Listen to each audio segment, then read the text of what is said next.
ndi Vhodokotela Mulalo Mutoti aka Bamba Muphandi o thetshelesa mafhungo a tsedzuluso kha Ballerina News.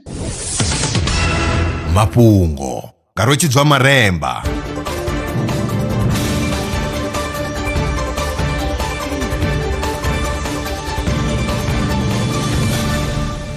Ndo livhuwa vhukuma zwa zwino ndi tshifhinga tsha mafhungo. Ice ya Antarctica yo vha na tshanduko i mangadzaho miṅwaha ya miliyoni nthihi yo fhelaho. Izwi zwo livhisa kha uri i dzulele u vinyuwa kha tshanduko ya kilima ya ḽifhasi.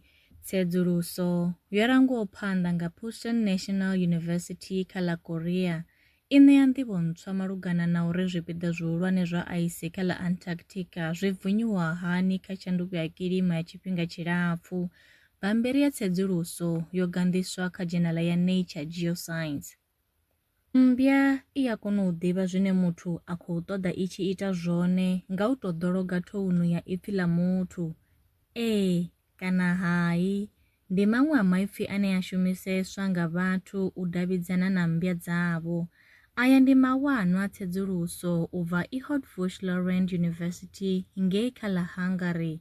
Bammbiri Cross-species acoustic codes for yes and no in human non-verbal vocalizations yo anḓadzwa kha dzhenala ya Cognition. A guma ngo rali mafhungo e nda vha farela one. Nṋe na vhone kha ri ṱangane mafhungoni tshifhingani tshiḓaho. Lwa miṅwaha i fhiraho fusumbe dzina ḽithihi fhedzi ndi ḽone ḽi bvaho phanḓa ku endedza vhadzulapo vha ḽa Afrika Tshipembe. Mulaudzi Transport Service ndi khamphani yavho ine ya vhaendedza u ya na u vhuya mishumoni nyendo dza kule na tsini hu tshi katela na u welekanya mikano ya mashango a tsini na Afrika Tshipembe. Ri vhaendedza vha swika hune vha khou ya vho tsireledzea. Arali vha tshi ṱoḓa u bva nga tshigwada u dzhenelela vhuṱambo vhufhio na vhufhio kha vha ri fhulufhele ngauri ri ḓo vha swikisa nga tshifhinga. Vha nga ri kwama kha nomboro dzi tevhelaho 083 227 0606. Mulaudzi Transport Service. No place is too far to reach.